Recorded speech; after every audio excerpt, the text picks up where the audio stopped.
Let me show you how you can create a pedigree using Google Drawings. Alternatively, you could also do this directly on a Google Slide document, but I just find it much more flexible and much more organized to do it on a Google Drawing, copy, paste it, or download it, and then add it to the slide.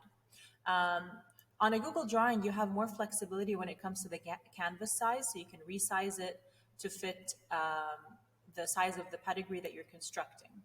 The main tools that you need to be using are the shape tool up here and the line tool. So remember, when we're creating a pedigree, we are always representing females with a circle and males with a square. So you can use the shape tool to create your circle and your square.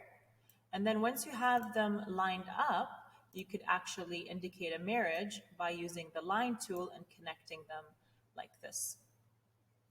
Now, instead of recreating a bunch of these for every time you have a marriage, the easiest thing you can do is just highlight it and then simply copy, paste. And this way you have like a marriage indicated or pretty much done every time that you need to have that on your pedigree.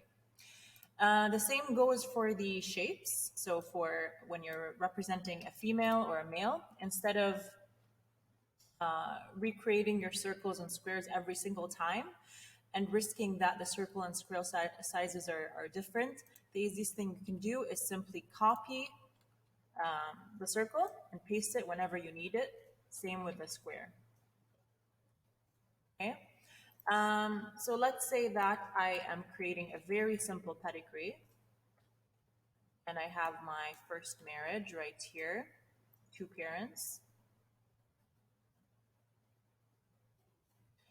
In order to create the line that is going to show their offspring, then I'm just going to use the line tool again. Oops. And then there's different options. So you could do the elbow connector or just the regular line tool.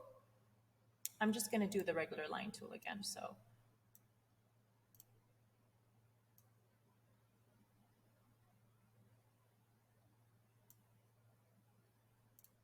okay, and I'm going to push it upwards. And then I'm going to create another line for the first child or the first offspring. And instead of recreating the line, I'm going to copy, paste the second child and copy, paste for the third child, assuming this couple has 3 children. Okay, and then again, I don't want to keep creating the circles and square again, so I'm just gonna do this. Have one on the side, have a square on the side. Okay.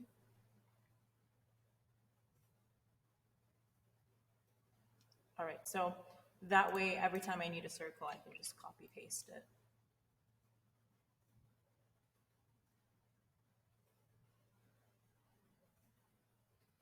Okay, so let's assume this couple has 2 girls and a boy.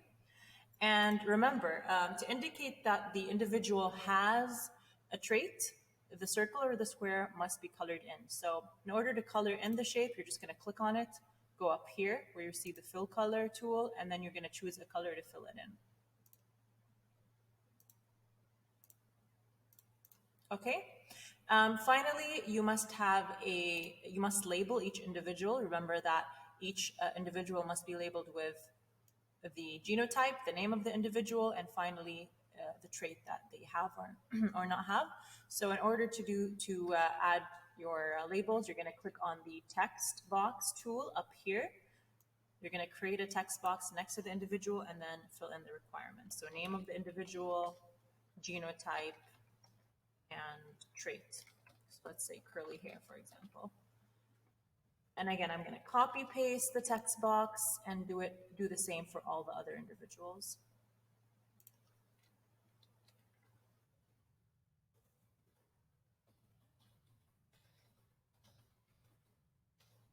Okay, and so on and so forth. So This is pretty much it. The tools are very, very simple. Once you have your pedigree done, all you have to do is either file, download, and download it as a JPEG, or you can simply screenshot this and add it to your slide, or copy paste this and add it to your slide. If you'd like to do the Pedigree directly on the Google slide, then again, you have the exact same tools. You have the line tool, you have the shape tool, you have the text box tool, and you can create it directly on the slide. But like I said, it's just a lot easier for me personally to do it on a Google drawing because the canvas is bigger and I have more control of the size of the canvas in case I need to make it larger or smaller. And then I can just simply copy paste.